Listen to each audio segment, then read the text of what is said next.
সম্মানিত দর্শক, ২০২৬ সনের ফেব্রুয়ারি মাসে যে ত্রয়োদশ জাতীয় সংসদ নির্বাচনটি হলো, এটি আসলে কেমন হলো?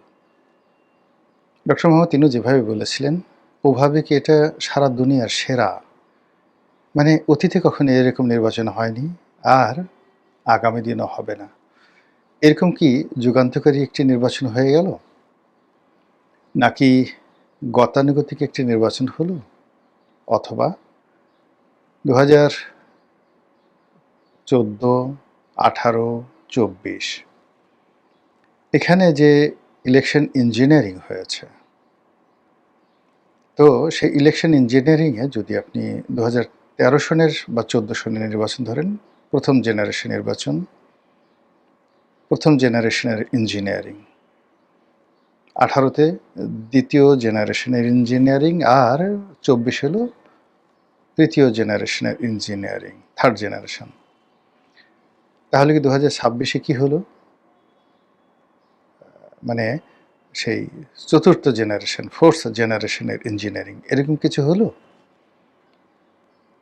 আমরা যারা বিভিন্ন সময়টিতে এই নির্বাচনী আশঙ্কা ব্যক্ত করছিলাম, আমরা সবাই বলাবলি করছিলাম যে বর্তমান সরকারের যে স্ট্যাবিলিটি, বর্তমান সরকারের যে সক্ষমতা, তাতে করে একটি প্রতিযোগিতামূলক নির্বাচন অনুষ্ঠান করানো বলতে গেলে অসাধ্য একটা বিষয়।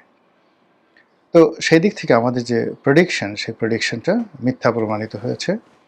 নির্বাচন হয়েছে এবং এ যাবৎকালে নির্বাচনের সবচেয়ে কম ক্ষয়ক্ষতি হয়েছে, জখম হয়েছে, এবং দৃশ্যত এটা ছিল ছিমছাম শান্তিপূর্ণ। ১। ২ নম্বর হলো যে আমরা ভোটার উপস্থিতি কম ধরেছিলাম। বলেছিলাম যে না, এখানে যেহেতু আওয়ামী লীগ নেই, ভোটাররা আসবে না। কিন্তু বাস্তবে দেখা গেল ভোটার এসেছে, এবং বিচ্ছিন্নভাবে ভোটার এসেছে। কোনো কোনো এলাকাতে খুব বেশি ভোটার এসেছে, আবার কোনো কোনো এলাকাতে একেবারে কম ভোটার এসেছে। থার্ডলি যেটা দেখা গেল সেটা হলো যে এই ইলেকশনে হানা ভোট নিয়ে যে ফলাফল, এই ফলাফল আমাদের দেশে কোনো গর্দভ কিংবা তেলাপোকা, কিংবা যাকে বলা হয় মাছের মধ্যে সবচেয়ে বোকা মাছ হলো কাতলা মাছ। বড় বড় মাথা, কিন্তু একটু বুদ্ধি নাই। কোনো একটা পুকুরে বা নদ নদীতে যদি 10 প্রকারের মাছ থাকে, আপনি জাল ফেলেন, দেখবেন যে একটা ট্যাংরা মাছ, একটা পুঁটি মাছ, কিংবা ধরুন একটা কাসকি মাছ, ও পালিয়ে যাওয়ার চেষ্টা করে। আর কাতলা মাছ এমনই গর্দভ, ও সবার আগে ধরা পড়ার জন্য জালের মধ্যে ঢুকবে, লাফ দিয়ে জালের মধ্যে ঢুকবে, আর ও যে ধরা পড়ে গেছে এটা আবার সবার আগে লাফ দিয়ে সে জানাবে যে সে ধরা পড়ে গেছে। আর যারা জেলে, তারা মহা আনন্দে যে এবার একটা কাতলা মাছ ধরা পড়েছে। মানুষের মধ্যে এরকম কিছু কাতলা মাছ আছে, প্রচণ্ড রকম কাতলা মাছ আছে, যারা নির্বুদ্ধিতার জন্য সবসময় পৃথিবীতে বিস্ময় তৈরি করে। এরকম কাতলা মাছ যারা আছে, তারাও বিশ্বাস করবে না যে হানা ভোটে যে ফলাফলটা দেখানো হয়েছে, এই ফলাফলের অধীনে যারা ভোটার, সেই ভোটাররা সত্যিকার অর্থভাবেই ভোট দিয়েছে। যা হোক, তারপরেও নির্বাচনের পরে যে ফলাফল এলো, আমরা এটা মেনে নিয়েছি যেহেতু আওয়ামী লীগ নেই, এবং আওয়ামী লীগ বেসরকারিভাবে বা অপ্রাতিষ্ঠানিকভাবে এই ভোটকে নিয়ে খেলেছে। তারা কোথাও বিএনপিকে দিয়েছে, কোথাও জামাতকে দিয়েছে, এবং এটা কিন্তু আমরা প্রেডিক্ট করেছিলাম, এবং সেটা মোটামুটি ঠিক হয়েছে। অন্য দুটো প্রেডিকশন ঠিক না হলেও এই যে আওয়ামী লীগ ভোট নিয়ে খেলবে, এবং তারা যেখানে জামাতকে ভালো মনে করবে তাই দিবে, আর যেখানে বিএনপিকে ভালো মনে করবে তাই দিবে, এবং সেই ঘটনাটাই ঘটেছে। তো নির্বাচনের ফলাফলের পর আমরা সব কিছুতে যে তাড়াহুড়ো দেখলাম, সব কিছুতে যে নাটকীয়তা দেখলাম, সেখান থেকে কিন্তু সন্দেহটা শুরু হলো।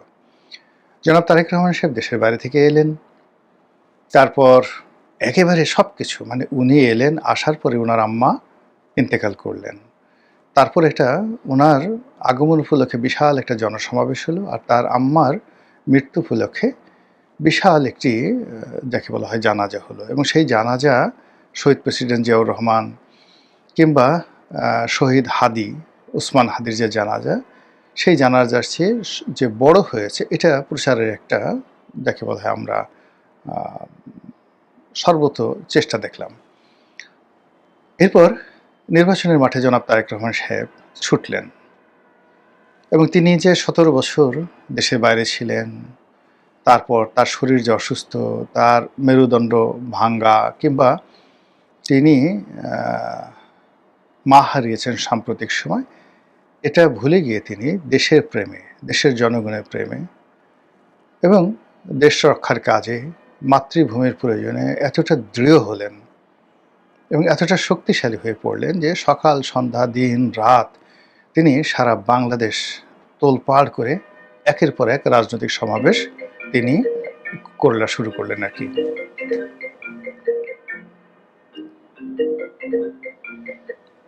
তো একের পর এক তিনি সেই সমাবেশ করা শুরু করলেন। এরপর ভোট হলো, ভোটে জয়লাভ করলো বিএনপি এবং এটা প্রত্যাশিত যে বিএনপি এভাবে জয়লাভ করবে। তারপর নাটক হলো, নাটকের পর সেই যাকে বলা হয় জাতীয় সংসদ, সেখানে শপথ গ্রহণ হলো, নজিরবিহীনভাবে শপথ গ্রহণ হলো। আর সেই শপথ গ্রহণের আগে এনসিপি এবং জামাত বলল আমরা এখানে শপথ গ্রহণ করব না, কিন্তু তারা আবার নাটকীয়ভাবে শপথ গ্রহণ করলো। তো এরপর সরকার গঠিত হওয়ার পরে তার মন্ত্রীরা, প্রধানমন্ত্রী একের পর এক চমক সৃষ্টি করে যাচ্ছেন। সেই প্রচণ্ড গরমের মধ্যে অনেক মন্ত্রী কোট পরছেন, টাই পরছেন, তারপর তারা বিভিন্ন মন্ত্রণালয়ে যাচ্ছেন, দেশে ঘুরে বেড়াচ্ছেন, এখানে সেখানে খাল কাটছেন। মানে এমন একটা ব্যাপার যে খুব দ্রুত বাংলাদেশটাকে তারা একটা স্বর্গের উদ্যান বানিয়ে ফেলবেন। অন্যদিকে যিনি প্রধানমন্ত্রী, তিনি খুব সাধারণভাবে চালচলন করছেন দিল্লির বাদশা নাসিরুদ্দিনের মতো। তারপর তিনি রাষ্ট্রীয় প্রোটোকল ঠিক আগের প্রধানমন্ত্রীরা যেভাবে রাখতেন সেগুলো বাদ দিয়ে খুব সাধারণভাবে চালচলন করছেন, তার মন্ত্রীরাও সেভাবে চালচলন করছে। তো এগুলো নিয়ে মানে লোকজন খুব খুশি যে না, দেখতে শুনতে বেশ ভালো লাগছে। কিন্তু এরই মধ্যে জামাত অভিযোগ করেছে যে তারা বিভিন্ন অন্তত 50টি আসনে তারা নিশ্চিতভাবে জয়লাভ করেছিল। ইঞ্জিনিয়ারিং করে, ইলেকশন ইঞ্জিনিয়ারিং করে তাদেরকে ঠকিয়ে দেওয়া হয়েছে। তো জামাত 78টা পেয়েছে, তার সঙ্গে যদি আরও 50টি যুক্ত হলো তাহলে তারা নিশ্চিতভাবে 130টির মতো আসনে জয়লাভ করত। এটা হলো জামাতের ভাষ্য। বিএনপি অবশ্য এই ব্যাপারে কোনো কথাবার্তা বলেনি, আর যারা ইলেকশন আয়োজন করেছে তারাও এই ব্যাপারে কোনো রা করেনি। কিন্তু আমাদের মন মানছে না, আমাদের মন বলছে, বারবার বলছে কিছু একটা হয়েছে। এটা অতীতের সেই তিনটি ইলেকশন ইঞ্জিনিয়ারিংয়ের কারণে হতে পারে, অথবা এই নির্বাচন পরবর্তী সময় কারোর মধ্যে মানে আনন্দ নেই। যারা বিজয় হয়েছে তাদের মধ্যে আনন্দ নেই, উল্লাস নেই, আর যারা পরাজিত হয়েছে তাদের মধ্যে হতাশা নেই। সব কিছু দেখে মনে হয়েছে যে আমি দামি, আমি মামু বা চাচা ভাতিজা, শালা দুলা ভাই, তাদের মধ্যে সমঝোতামূলক যখন একটা জিনিস হয়, কুক পলাফলি খেলা হয়, তো সেক্ষেত্রে যে ফলাফল হয়, এই নির্বাচনের সেই ফলাফলের পর আমাদের মনে হচ্ছে যে সবার নিরানন্দ ভাব দেখে মনে হচ্ছে কিছু একটা হয়েছে।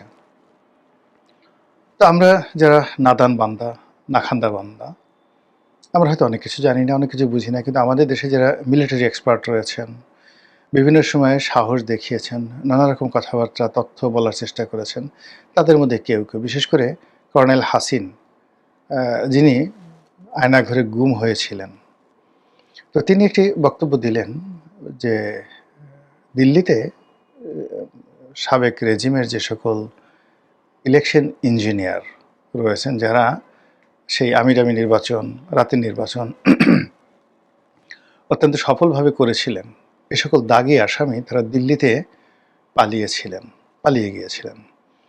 এই নির্বাচন করার জন্য তাদেরকে দিল্লি থেকে আনা হয়েছে। এটা খুবই সিক্রেট, কারা এনেছে, কীভাবে এনেছে, আই ডোন্ট নো। আমি শুধুমাত্র উনি যেহেতু একটা গণমাধ্যমে এই কথাটা বলেছেন, আমি ওনার এই কথাটা পুনরাবৃত্তি করছি। তিনি জামাতের রাজনীতির সঙ্গে আদৌ জড়িত কিনা জানি না, কিন্তু জামাতকে প্রমোট করছেন, জামাতের বিভিন্ন অনুষ্ঠানে যাচ্ছেন, কিন্তু খুব স্ট্রেট এবং ফরওয়ার্ড ওয়েতে অনেক কথাগুলো বলছেন। তার এই কথাগুলো ফেলে দেওয়া যায় না। তো তার সেই কথা এবং একই সঙ্গে জামাতের যে অভিযোগ এবং বিজয়ী এবং পরাজিত যারা আছেন তাদের মধ্যে নিরানন্দ ভাব। অন্যদিকে আওয়ামী লীগ কেমন যেন খামোশ হয়ে গেছে। মনে হচ্ছে যে তারা যেভাবে চেয়েছিল সব কিছু সম্ভবত সেভাবে হয়েছে বা সেভাবে এগোচ্ছে। নির্বাচনের পরে এখনো পর্যন্ত সংসদ অধিবেশন বসেনি। মার্চ মাসে 12 তারিখে সংসদ অধিবেশন বসবে, কিন্তু এর আগেই সরকারের সকল গুরুত্বপূর্ণ পদ পদবিতে যাকে বলা হয় নাটকীয় সব পরিবর্তন হয়ে গেছে। বাংলাদেশ ব্যাংকের গভর্নর, দুর্নীতি দমন কমিশনের চেয়ারম্যান, সচিবালয়ের ক্যাবিনেট সেক্রেটারি থেকে শুরু করে অনেক গুরুত্বপূর্ণ সেক্রেটারি যারা বাদ পড়েছেন, নতুন নিয়োজিত হয়েছেন। সেনাবাহিনীর সবচেয়ে গুরুত্বপূর্ণ পদ পদবিগুলোতে বিএনপি তাদের পছন্দের মানুষ তাদেরকে নিয়োগ দিয়েছে। এর মধ্যে ডিজিএফআই প্রধান নিয়োগ দিয়েছে এবং নিয়োগ পাওয়ার পর একেবারে তরুণ, মানে ডিজিএফআইয়ের প্রধান যিনি হলেন, মানে ব্রিগেডিয়ার থেকে তাকে প্রমোট করে মেজর জেনারেল করে ডিজিএফআই প্রধান করা হলো। এবং আমার জানা মতে ডিজিএফআই প্রতিষ্ঠিত হওয়ার পর এত তরুণ কোনো কর্মকর্তা এই গুরুত্বপূর্ণ প্রতিষ্ঠানটির দায়িত্ব নেননি। এবং তিনি দায়িত্ব নেওয়ার সঙ্গে সঙ্গেই সম্ভবত অসুস্থ বোধ করলেন। তিনি চলে গেলেন ভারতে সস্ত্রীক, এবং সেখানে চিকিৎসার জন্য ভারতে গেছেন বলে বলা হচ্ছে। আর যারা দুর্মুখ তারা বলার চেষ্টা করছেন যে ইতিউতি কিতিকুতি পুতি করার জন্য হয়তো তিনি গেছেন। এখন ইতিউতি পুতি কিতিকুতি কি, এটা আপনারা একটু নিজেরা বুঝে নেন। যে ডিজিএফআই প্রধান দায়িত্ব গ্রহণের সঙ্গে সঙ্গে তিনি চিকিৎসার জন্য ভারতে গেছেন সস্ত্রীক। এনিওয়ে, তো এখন সেই ডিজিএফআই থেকে শুরু করে সব জায়গায় পরিবর্তন হয়ে গেছে। শুধুমাত্র দুটো পদে পরিবর্তন হয়নি, তিন বাহিনী প্রধান সেই পদে পরিবর্তন হয়নি, আর রাষ্ট্রপতি পদে পরিবর্তন হয়নি, আর সব পরিবর্তন হয়ে গেছে। অন্যদিকে যারা উপদেষ্টা ছিলেন তাদের অনেকের জীবন তছনছ হয়ে যাওয়ার মতো উপক্রম। দুর্নীতি দমন কমিশনে তাদের বিরুদ্ধে তাদের বিরুদ্ধে অসংখ্য অভিযোগ পড়েছে। এবং আমাদের যে কেন্দ্রীয় ব্যাংকের যে ফাইন্যান্সিয়াল যেটাকে বলা হয় বিএফ ইউআইডি এরকম কি একটা রয়েছে আর কি, ফাইন্যান্সিয়াল ইন্টেলিজেন্স ডিপার্টমেন্ট যেটিকে বলা হয়, তারা বেশ কয়েকজন উপদেষ্টার ব্যাংক হিসাব তলব করেছে। তো এই হলো অবস্থা। আর সেই অবস্থার মধ্যে যখন এরকম ইঞ্জিনিয়ারিংয়ের কথা আসছে, তখন আমরা ভাবছি তুমি কেমন করে গান করো হে গুণী।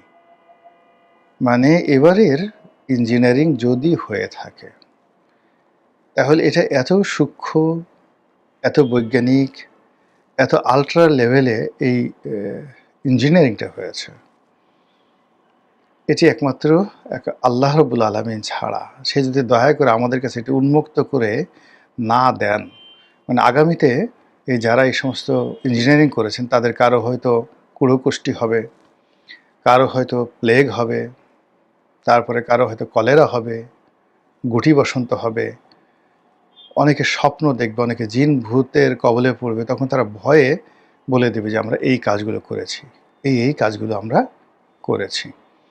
তো সেক্ষেত্রে হয়তো আমরা জানতে পারবো, কিন্তু তার আগ পর্যন্ত আমাদের দুর্বল বুদ্ধি যেভাবে 2014 সনের ঘটনা প্রেডিক্ট করতে পারিনি, এবং ঘটনা ঘটার অনেক দিন পরেও আমরা বুঝতে পারিনি।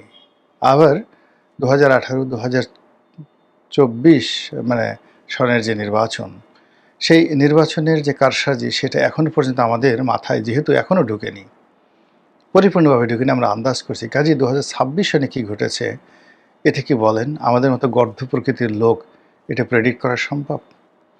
আল্লাহ আমাদের সবাইকে হেদায়েত দান করুন এবং হেফাজত করুন। আসসালামু আলাইকুম রহমতুল্লাহি ওয়া বারাকাতুহু।